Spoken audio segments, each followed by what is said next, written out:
In an historic first, President Biden today delivered an apology for a U.S. policy that forcibly separated generations of indigenous children from their families for more than 150 years, sending them to federally backed boarding schools for forced assimilation into white society. I formally apologize as President of the United States of America for what we did. I formally apologize. I have a solemn responsibility to be the first president to formally apologize to the Native peoples. Native Americans, Native Hawaiians, Native Alaskans, and federal Indian boarding schools. It's long, long, long overdue. Quite frankly, there's no excuse that this apology took 50 years to make. The federal Indian boarding school policy, the pain it has caused, will always be a significant mark of shame, a blot on American history. Interior Secretary Deb Haaland launched an investigation into the boarding school system shortly after she became the first Native American to lead the department. The investigation uncovered generations of abuse and trauma and the deaths of at least 973 Native American, Alaska Native, and Native Hawaiian children who attended the boarding schools. The Washington Post's Dana Hedgepeth has been covering the story, and she attended the ceremony today in Arizona. And she joins us now. Thanks for being with us. This is a part of U.S. history that most Americans know little about, the federal government's abusive boarding school system. Remind us of what the federal investigation found. Jeff, thank you so much for having me. It has been a historic day here in Phoenix, just outside of Phoenix, on the Gila River School. The investigation started with Secretary Deb Haaland, who should be noted for being the first Native American cabinet secretary, which that alone tells you something. Deb Haaland, this issue is so personal for her. Her grandparents, her great-grandfather went to Indian boarding schools. She took this as a major initiative during her time under the Biden administration, launched a 3-year, $21 million investigation looking into boarding schools. What makes that remarkable is that she was the first person. She was the first Interior Secretary. She's investigating the very department that ran these 400-plus boarding schools across the country.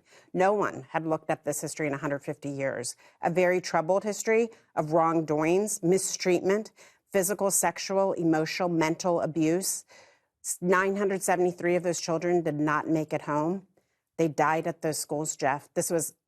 Her investigation alone was quite remarkable and historic in and of itself, and found, as you mentioned, that the children who died there, some in marked, some in unmarked graves, sadly, those that did make it home were very traumatized. They were abused, mistreated. They did not receive the fullest of education. They did manual labor, which President Biden noted to today. They learned the very basics of academics. Secretary Haaland today mentioned that when many people think of boarding schools, they think of an elite education.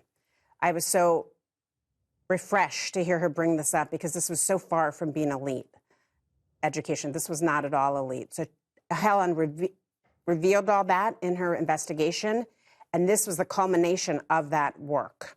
She asked for an apology, a presidential level apology, and that's what she got today from President Biden, Jeff.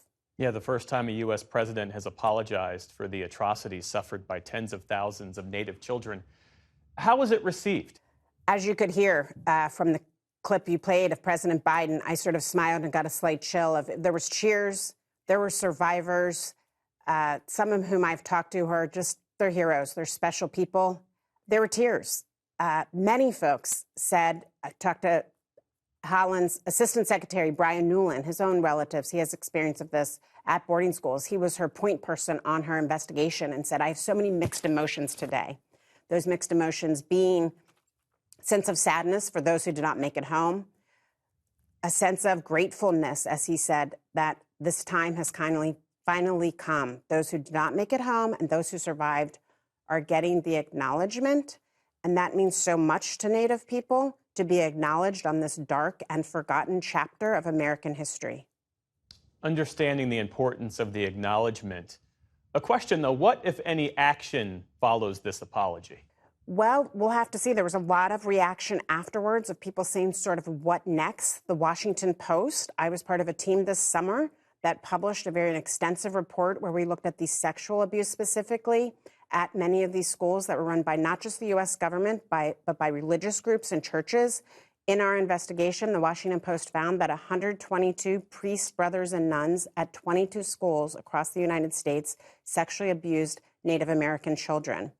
The Catholic Church, the Pope, has yet to apologize for the atrocities here in the U.S. He did do an apology several years ago in Canada, and that was seen and heard.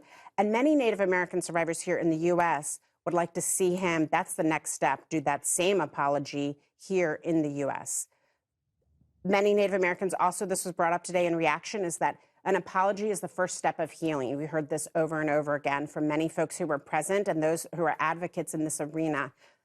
An apology is that first step in healing, Jeff, acknowledging a dark history, forgotten chapter of the U.S. history. It's not just Native American history. This is all of our history. Deb Parker of NABS, the Healing Coalition that has been working on this issue, would like to see, I know, more money spent for language, cultural revitalization. These very things that were stripped from generations of people has left a gap in the knowledge and the passing to younger generations. It was very powerful today to see people, not just Native elders, but also young people, teenagers. Those folks, there's a gap in knowledge, and that needs to be closed. And the only way to do that is with funding for cultural revitalization programs and language programs. There's many folks who've never talked about this history. And I really think Biden stepping forward, speaking of it, we cannot underestimate how powerful that is to be acknowledged. Dana Hedgepeth of the Washington Post, thanks so much for being with us. We appreciate it. Thank you for having me, Jeff. Good to see you.